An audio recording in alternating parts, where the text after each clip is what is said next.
Start more US based ఈ learning platform. మీరు కూడా స్లాట్ బుక్ చేసుకోవాలంటే ఈ నెంబర్కి కాల్ చేయండి. నమస్తే సుమన్ టీవీ వ్యూవర్స్.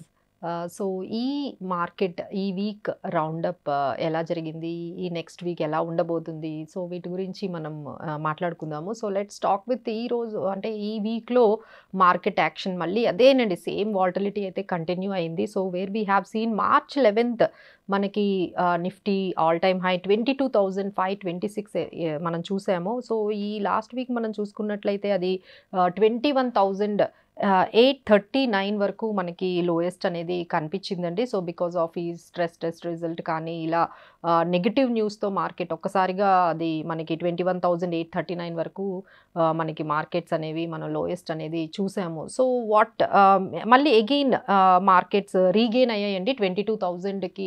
మనకి ఎస్టర్డే మళ్ళీ మనకి నిఫ్టీ అనేది 22,000కి వెళ్ళింది బికాస్ ఆఫ్ ఫెడ్ కమిటీ కొన్ని ఇంపార్టెంట్ న్యూస్ అనేది మనకి చెప్పారండి. అది మనకి చాలా వరకు స్టాక్ మార్కెట్స్ మీద ఇంపాక్ట్ చూపిస్తుంది. సో లెట్స్ టాక్ అబౌట్ ఈ ఫెడ్ ఏం చెప్పింది. సో ఈసారి కూడా అంటే 5th టైం అండి. So they have kept rate unchanged 5.50 దగ్గరే వాళ్ళు ఉంచారు. సో వాళ్ళు చెప్పేది ఏంటంటే అంటే 2024లో డెఫినెట్గా రేట్ కట్స్ ఉంటాయి, మేబీ జూన్ నుండి స్టార్ట్ అవ్వచ్చు. సో ఈసారి ఆల్మోస్ట్ 3 ఇంట్రెస్ట్ రేట్ కట్స్ ఉండొచ్చు అని చెప్పారండి. సో దాంతో US markets and Asian markets as well as మన ఇండియన్ మార్కెట్స్ కూడా మళ్ళీ అగైన్ పాజిటివ్ మోడ్లోకి అయితే మనకి కనిపించిందండి. సో వాళ్ళ కోర్ ఇన్ఫ్లేషన్ 2.6% అండి. సో వాళ్ళు చెప్పేది ఏంటంటే we are waiting when the inflation will be in the control around 2%కి కానీ వచ్చినట్లయితే definitely we would like to go for this interest rate cut వరకు మనం వెళ్ళొచ్చు అని చెప్తున్నారు. So this is what the Fed rate interest cut, దానికి సంబంధించిన న్యూస్ అంతా కూడా మనకి లాస్ట్ వీక్ మార్కెట్స్ని పాజిటివ్ వైపు మనకి తీసుకువెళ్ళాయండి. తర్వాత మనం చూసుకున్నట్లయితే ఈ యాంఫీ టెస్ట్ రిజల్ట్ అనేవి మనకి కనిపించాయండి. అంటే దాన్ని యాంఫీ స్ట్రెస్ టెస్ట్ అన్నారు ఇదంతా, బట్ ఆ రిజల్ట్స్ని మనం ఎలా చూడాలి అనే దాని గురించి కూడా మనకి లాస్ట్ వీక్లో చాలా వరకు కనిపించింది. సో కొన్ని స్మాల్ క్యాప్స్ అంటే మీరు చాలా స్మాల్ క్యాప్స్ని హోల్డ్ చేసి ఉండొచ్చు. సో ఈ టెస్ట్లో అసలు ఏ స్మాల్ క్యాప్స్ పాస్ అయ్యాయి, ఏ స్మాల్ క్యాప్స్ ఫెయిల్ అయ్యాయి అనే దాని గురించి కూడా మనకి రిజల్ట్స్ అనేవి కంప్లీట్ క్లియర్గా వచ్చేసిందండి. సో అసలు ఈ టెస్ట్ దేనికి పెట్టారంటే ఎంత ఫాస్ట్గా ఎన్ని డేస్లో వాళ్ళకున్న పోర్ట్ఫోలియోని ఈ స్మాల్ క్యాప్ కంపెనీస్ లిక్విడేట్ చేయొచ్చు when ever there is a huge crash ఉన్నప్పుడు ఆ రిడెంప్షన్స్కి ఇబ్బంది లేకుండా ఎంత త్వరగా ఈ మ్యూచువల్ ఫండ్ కంపెనీస్ ఏఎంసీస్ వాటి అమౌంట్ని లిక్విడేట్ చేసేసి ఇన్వెస్టర్స్కి ఇవ్వగలిగే కెపాసిటీ ఉంది అనే దాని గురించే ఈ స్ట్రెస్ టెస్ట్ అనేది పెట్టారండి. So now we will take 50% పోర్ట్ఫోలియోని వాళ్ళు లిక్విడేట్ చేయడానికి ఎక్కువ టైం మనకి నిప్పాన్ ఇండియా స్మాల్ క్యాప్ అనేది తీసుకుంటుందండి. సో అంటే మనకి ఎక్కువగా SBI small cap almost 25,000 crore మీ అందరికీ తెలిసి ఉంటుంది. చాలామంది ఈ ఎస్బీఐ స్మాల్ క్యాప్లో పెట్టినట్టున్నారు. సో వాళ్ళ ఏయుఎం 25,000 crore ఉందండి. దే ఆర్ సేయింగ్ మాకు 60 days పడుతుందని చెప్పారు.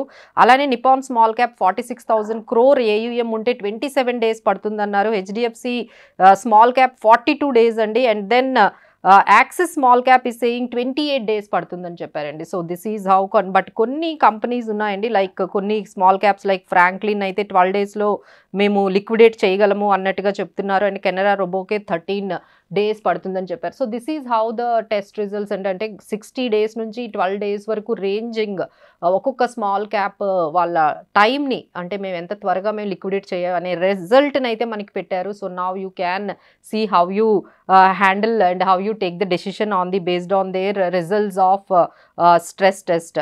ఇంకా నెక్స్ట్ మనం చూసుకున్నట్లయితే ఈ రెసిస్టెన్స్ అండ్ సపోర్ట్ లెవెల్స్ మనం చూసుకున్నట్లయితే మార్కెట్లో 22,000 దగ్గరకు వచ్చేటప్పటికి కొంచెం రెసిస్టెన్స్ లెవెల్స్ అండ్ 22,122, 22,222 ఇక్కడ మనకి ఎక్కువగా resistance కనపడుతుందండి.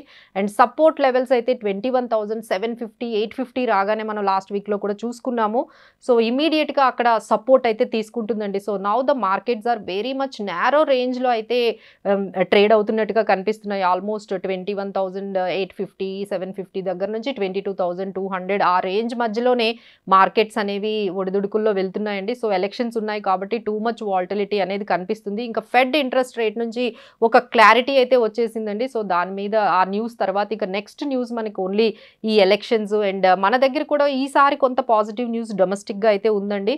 So income tax filings బాగా జరిగాయని, ఆ తర్వాత పిఎంఐ అంటే మన manufacturing and service industry growth కూడా చాలా బాగుందని రిజల్ట్స్ వచ్చాయి. So these are all positive news. అయితే మార్కెట్స్ని ఈవెన్ క్రాష్ అయినా ఇమీడియట్గా సపోర్ట్ లెవెల్స్ అనేవి బాగా అక్కడ నుంచి మార్కెట్లో బయింగ్ అనేది అయితే జరుగుతుందండి. సో అంటే మీరు ఈ టైంలో ఎలాంటి స్టాక్స్ తీసుకోవాలంటే అంటే there are certain things like ఇదే అంటే ఈ గవర్నమెంటే మళ్ళీ వచ్చినట్లయితే వాళ్ళు ఇవే కంటిన్యూ చేస్తారు కాబట్టి ప్రాజెక్ట్స్. సో మీరు కొన్ని సెక్టార్స్ని మీరు రాడార్లో పెట్టుకోవచ్చండి. లైక్ ఎలక్ట్రిక్ వెహికల్స్కి సంబంధించిన సెక్టార్స్ కానీ, రోబోటిక్స్కి and space, agritech, semiconductors సంబంధించిన కంపెనీస్, రెన్యూబుల్ ఎనర్జీకి సంబంధించిన కొన్ని కంపెనీస్. సో మీరు ఇలా కొన్ని సెక్టార్స్ని అయితే మీరు ఈ నెక్స్ట్ ఎలా ఇన్వెస్ట్ చేయాలి, ఏ సెక్టార్స్లో ఇన్వెస్ట్ చేయాలి అనుకునే వాళ్ళందరికీ కూడా ఈ renewable energy, semiconductors, agritech, electrical vehicles and robotics and మనకైతే వీటి కంపెనీస్లో అయితే మనకి మంచి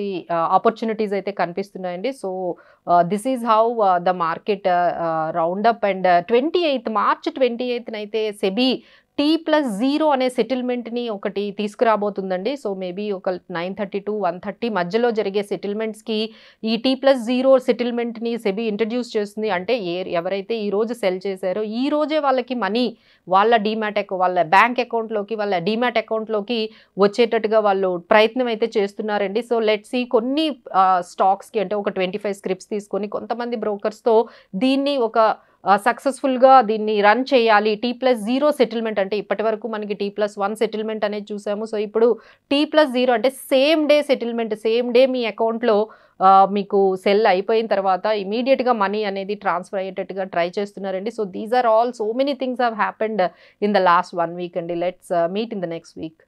సుమన్ టీవీలో మీ పర్సనల్ అండ్ బిజినెస్ ప్రమోషన్స్ కోసం కింది నెంబర్కి కాంటాక్ట్ చేయండి.